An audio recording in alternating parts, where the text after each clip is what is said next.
What's up, Patreon members? This is part 3 of the how to build a chicken coop tutorial. This is going to be kind of a boring one, so I might put it up on the YouTube because all I'm really doing in this video is stapling the wire to the side panel that I built. This side panel that I'm walking you guys through is the panel that's going to have the door. It's kind of the more complicated panel. The next video is going to be the corresponding panel and then me putting them together. This video is going to be kind of short because after I put this on the frame, this is so that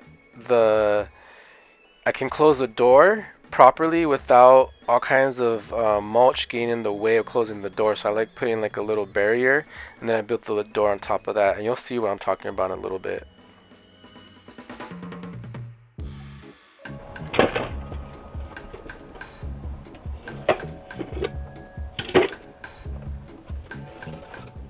So maybe it makes a little bit more sense now that you're seeing me put it on the actual door.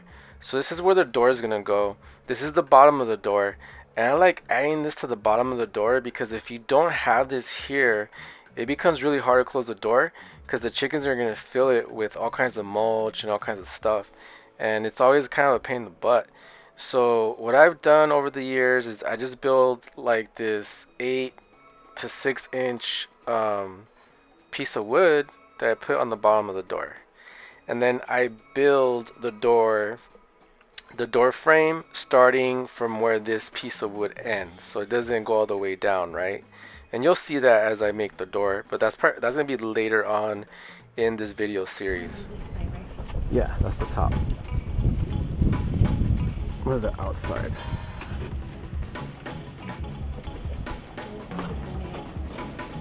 The width, yeah. Yeah.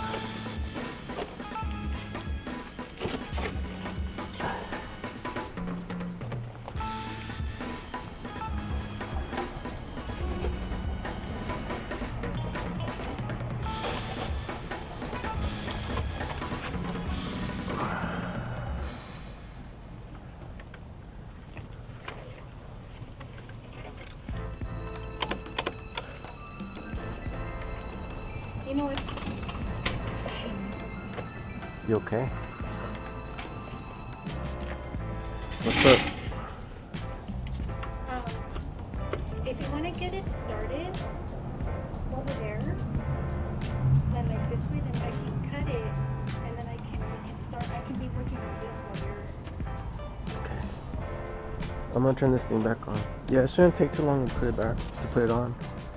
So I'm gonna explain what I'm doing because I'm not gonna show you the entire like process of me stapling every single part of this to the frame. But what you need to do is you need to lay down your poultry fencing first. So this is the very thin wire. A dog can chew through this. This is not going to protect your chickens from a dog or a coyote, a bobcat, anything like that. Not even a cat. A cat could get through this stuff. This is mainly to keep the little birds out from your chicken coop and eating your chicken feed. That's all this is going to do. I do feel it's necessary. I don't get any specialty poultry netting. I got this from the Home Depot, and I think it was a 100-foot roll for $70, something like that. And I am using a regular like staples that you would use in a staple gun that you use manually, but I have this connected to my air compressor. It's just a lot easier on your hands. You can do this with the regular staple gun, but your hands you're gonna feel it in your hands for days, right?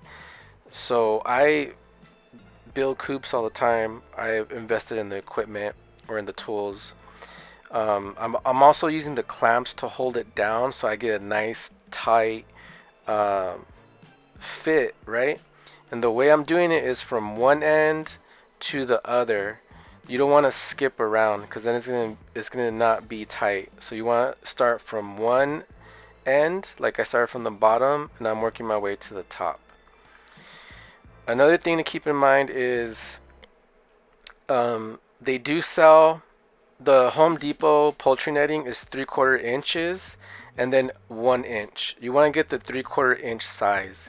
You can find 1/2 inch size at the feed stores, and that would actually be better at keeping the little birds out. Um, but it's more expensive, and we just went ahead and just got it at the Home Depot. I always use the stuff from the Home Depot, to be honest. But if you have really tiny birds in your area, they can still get through this, like little finches and things like that. But that's not really gonna be that's not really a problem for me in the city. But if I was in a rural area, I probably would have to invest in the 1/2 inch poultry netting because you're gonna have a lot more wildlife out there and a lot more little birds coming in and out just through like migratory patterns or whatnot.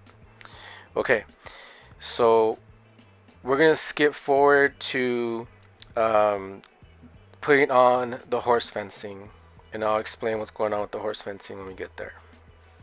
So this is how I put on the horse fencing.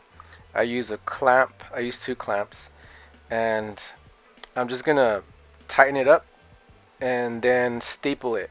I use a narrow crown stapler and a air compressor, so it's a pneumatic air gun, right?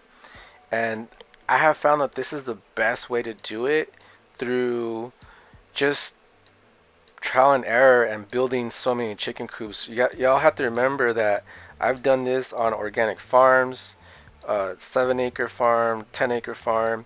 I've done this in schools in Tucson. I've built over 12 chicken coops in actual public schools. So I've dealt with coyotes eating chickens, pit bulls eating chickens, hawks, all kinds of stuff.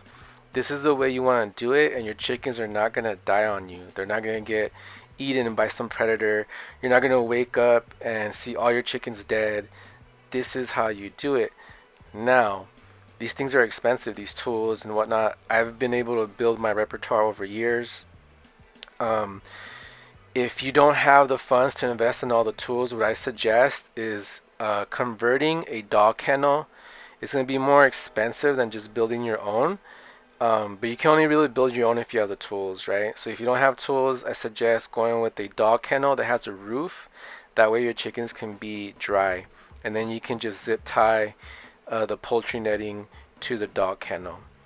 So this is going to pretty much take us to the end of the video. Thank you for watching. I appreciate you guys. I am going to upload this one to the YouTube because it's so short and it's basically just putting the wire on there. But the more in-depth how to build chicken coop tutorials will be exclusive to the Patreon community. I really appreciate all of y'all supporting my work. And as always, if y'all need anything, any topics that you want me to cover, you let me know and I'll get on that. And for all the YouTube folks, I usually post the most advanced material to the YouTube channel, to the Patreon channel at www.patreon.com/the Sonoran Desert Grower. Check it out. You might dig it. There's also going to be a direct link in the description of this video. I'll see you in the next one.